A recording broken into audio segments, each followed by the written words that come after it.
മായയെ പെട്ടെന്ന് മുന്നിൽ കണ്ട് അഭിനവ് ഒന്ന് ഞെട്ടി. പിന്നെ അവനും പുഞ്ചിരിച്ചുകൊണ്ട് ഗുഡ് മോർണിംഗ് പറഞ്ഞു.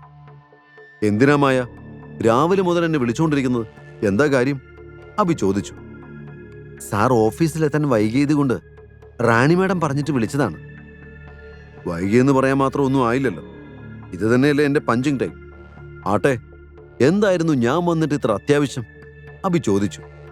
അത് കേട്ട് മായ അവനെ അടിമുടിയൊന്ന് നോക്കി. നിങ്ങളുടെ ജോലി പോകാൻ പോകുന്നു സാർ. മായ പറഞ്ഞത് കേട്ട് അഭി അമ്പരന്നു. നീ എന്താണ് പറയുന്നതെന്ന് എനിക്ക് മനസ്സിലായില്ല. അവൻ അവളോട് ചോദിച്ചു. അതായത് മായ അഭിനവിന് എല്ലാം വിശദീകരിക്കുന്നതിന് മുൻപ് അവളുടെ ഫോൺ മുഴങ്ങി. അഭിയോട് 1 മിനിറ്റ് എന്ന് പറഞ്ഞ് അവൾ വേഗം ഫോൺ എടുത്തു. Okay madam. യെസ് സാർ ഇവിടെ തന്നെയുണ്ട്. ഞങ്ങളിതാ വന്നുകൊണ്ടിരിക്കുകയാണ്. അഭി മായ ഫോണിൽ സംസാരിക്കുന്നത് കേട്ടുകൊണ്ട് നിന്നു. ഫോൺ വെച്ച് മായ അഭിനവിനെ നോക്കി. റാണി മാഡമാണ് വിളിച്ചത്. മാഡം ഇപ്പോൾ ലോബിയിലെത്തിയിട്ടുണ്ട്.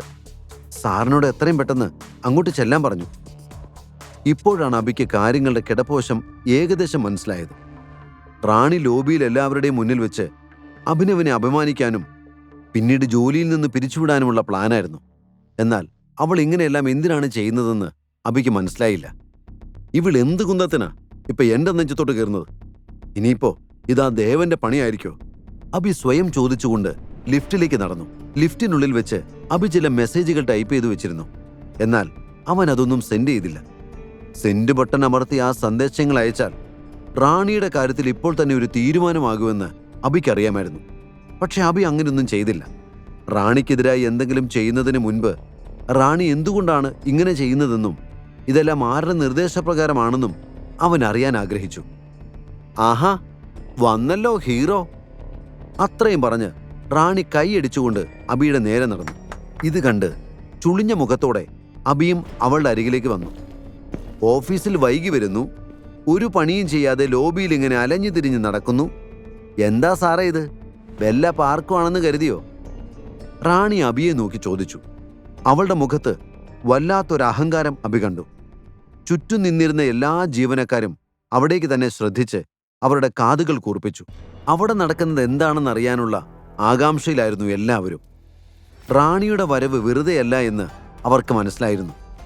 അതുകൊണ്ട് അവിടെ എന്തായിരിക്കും നടക്കുക എന്നറിയാൻ അക്ഷമരായി കാത്തിരിക്കുകയായിരുന്നു അവർ. Good morning. ഓഫീസിൽ വൈകി എത്തിയതിന് മാഡം എന്നോട് ക്ഷമിക്കണം. ഇന്ന് രാവിലെ എഴുന്നേക്കാൻ കുറച്ച് വൈകി. അതുകൊണ്ടാണ് കൃത്യസമയത്ത് എനിക്ക് എത്താൻ കഴിയാതെ ഇരുന്നത്. അഭി റാണിക്ക് മറുപടി നൽകി. ഇത് കേട്ട് റാണിക്ക് ദേഷ്യം വന്നു. അവൾ അഭിയെ തുറച്ചു നോക്കി.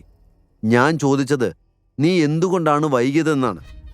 എപ്പോഴാണ് നീ നിന്റെ ഉറക്കം ഉണർന്നതെന്നോ ഏത് പെൺകുട്ടിയെ സ്വപ്നം കണ്ടാണ് നീ കിടന്നതെന്നോ അല്ല. ഇവിടെ വന്ന് ഒരാഴ്ച പോലും ആയിട്ടില്ല. കമ്പനി നിന്റേതാണെന്ന മട്ടിലാണല്ലോ പെരുമാറ്റം. റാണിയുടെ ഭാവം കണ്ട് എല്ലാവരും ഭയന്നു. പക്ഷെ അഭിയുടെ മുഖത്ത് കാര്യമായ വ്യത്യാസം ഒന്നും ഉണ്ടായിരുന്നില്ല. അവൻ ചുറ്റും നിന്നിരുന്ന ആളുകളെ നോക്കി. അവൻ മറുപടി പറയുന്നതിന് മുൻപ് പിന്നിൽ നിന്ന് ഒരു പുരുഷന്റെ ഗാംഭീര്യമുള്ള ശബ്ദം കേട്ടു. എന്തിനാ മാഡം ഇതുപോലുള്ളവന്മാരെയൊക്കെ കമ്പനി വെച്ചുകൊണ്ടിരിക്കുന്നത്? പറഞ്ഞു വിടണം മാഡം. ഈ ശബ്ദം കേട്ട ഉടനെ അഭി ഉൾപ്പെടെ എല്ലാവരും ആ മനുഷ്യനെ നോക്കി.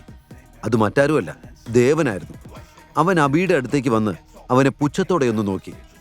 എത്രയും പെട്ടെന്ന് ടെർമിനേഷൻ ലെറ്റർ കൊടുത്ത് ഇവനെ അങ്ങ് പറഞ്ഞു വിടണം മാഡം. ദേവൻ റാണിയെ നോക്കി പറഞ്ഞു. ദേവന്റെ വാക്കുകൾ കേട്ടിട്ടും അഭിയുടെ മുഖത്ത് യാതൊരു മാറ്റവും ഉണ്ടായിരുന്നില്ല. ദേവനല്ലാതെ മറ്റാർക്കും ഇത്തരം നീചകൃത്യങ്ങൾ ചെയ്യാൻ കഴിയില്ലെന്ന് അഭിക്കറിയാമായിരുന്നു. അഭി ആരാണെന്നും അവന് തന്റെ ജീവിതം എത്രത്തോളം മാറ്റിമറിക്കാൻ കഴിയുമെന്നും അറിയാതെയാണ് ദേവൻ ഈ അഹങ്കരിക്കുന്നത്. അന്ന് സിനിമാ ഹാളിൽ നിന്ന് വൈഷ്ണവിയുടെ മുന്നിൽ വെച്ച് അഭി ദേവനെ അപമാനിച്ചതിന് ശേഷം അഭിയോട് ദേവന് വല്ലാത്ത ദേഷ്യമായിരുന്നു. അതിനുശേഷം ദേവൻ ചിന്തിച്ചത് മുഴുവൻ അഭിയോടെങ്ങനെ പ്രതികാരം ചെയ്യാം എന്ന് മാത്രമായിരുന്നു. ഒന്നെഴുന്നേക്കാൻ പോലും ആകാതെ കയ്യും കാലും ഒടിഞ്ഞവൻ കിടക്കുന്നത് കാണണമെന്നായിരുന്നു ദേവന്റെ മോഹം. അതിനുവേണ്ടിയായിരുന്നു ആദ്യം അവൻ ചില ഗുണ്ടകൾക്ക് പണം കൊടുത്തത്.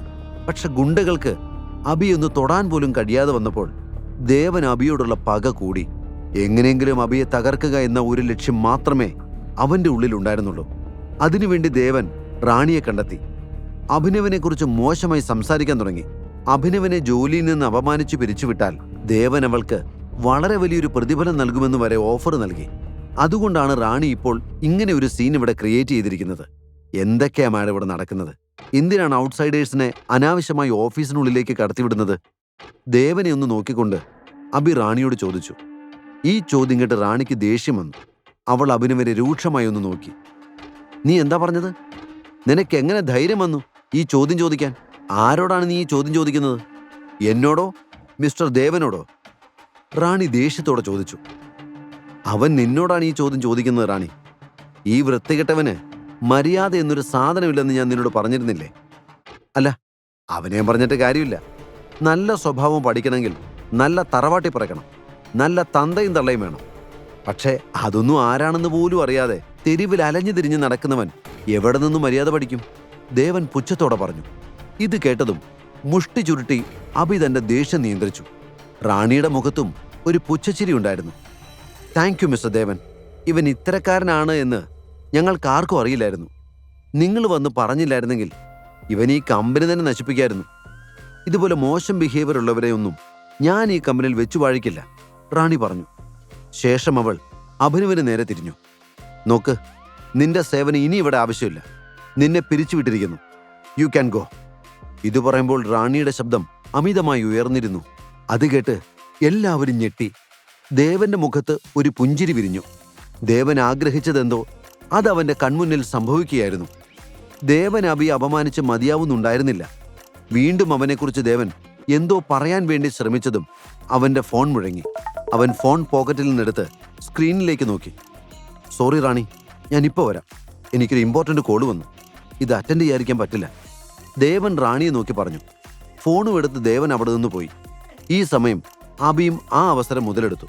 എല്ലാവരും ദേവനെ ശ്രദ്ധിച്ചുകൊണ്ട് നിൽക്കുമ്പോൾ നേരത്തെ അവൻ ലിഫ്റ്റിൽ വെച്ച് ടൈപ്പ് ചെയ്തു വെച്ച മെസ്സേജുകൾ ഓപ്പൺ ചെയ്ത് സെൻഡ് ബട്ടൺ അമർത്തി. അപ്പോഴേക്കും റാണി അഭിനവന്റെ അടുത്തേക്ക് നീങ്ങി നിന്നു. അപ്പോ ഇനി നിന്റെ സേവനം ഈ കമ്പനിക്ക് ആവശ്യമില്ല.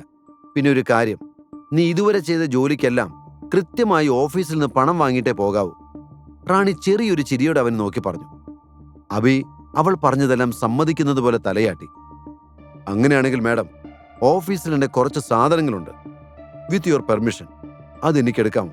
അബി വളരെ താഴ്മയോടെ റാണിയോട് ചോദിച്ചു. പിന്നെന്താ, നിന്റെ സാധനങ്ങളൊക്കെ ഞങ്ങൾക്കെന്തിനാ? മായ, നീയും ഇവനോടൊപ്പം പോയി നോക്കണം. ഇവൻ സ്വന്തം സാധനങ്ങൾ മാത്രമേ എടുക്കുന്നുള്ളൂ എന്ന് ഉറപ്പുവരുത്തണം. പറഞ്ഞത് കേട്ടല്ലോ, സ്വന്തം സാധനങ്ങൾ മാത്രം. ഇത്രയും പറഞ്ഞ് റാണിയും അവിടെ നിന്ന് പോയി. അബി സാവധാനം തൻ്റെ ഓഫീസിലേക്ക് നടന്നു. ജോലി നഷ്ടപ്പെട്ടിട്ടും അബിയുടെ മുഖത്ത് യാതൊരു സങ്കടവുമില്ല എന്ന് കണ്ടപ്പോൾ അവൾ അത്ഭുതപ്പെട്ടു. സാർ, നിങ്ങളുടെ ജോലി പോയെന്നാണ് മാഡം പറഞ്ഞത്. എന്നിട്ടും എങ്ങനെയാണ് നിങ്ങൾക്ക് ഒരു ടെൻഷനും ഇല്ലാതെ നടക്കാൻ കഴിയുന്നത്? മായ തന്റെ സംശയം മറച്ചുവെക്കാതെ അവനോട് ചോദിച്ചു. അഭിനവ് മായയെ നോക്കി ഹൃദ്യമായി പുഞ്ചിരിച്ചു. അവന്റെ പുഞ്ചിരിയുടെ അർത്ഥം മനസ്സിലാവാതെ മായ അവനെ തന്നെ നോക്കി നിന്നു. ഇനി എന്ത് സംഭവിക്കും? മെസ്സേജുകളിൽ അഭിനവ് എന്താണ് ടൈപ്പ് ചെയ്തിരുന്നത്? ആരുടെ ഫോൺ കോളാണ് ദേവന് വന്നത്? അഭിനവിന് ഈ ചെറിയ സമയത്തിനുള്ളിൽ കളി മാറ്റാൻ കഴിയുമോ? അറിയാൻ കേൾക്കൂ the return of tiger, pocket FM-ൽ മാത്രം.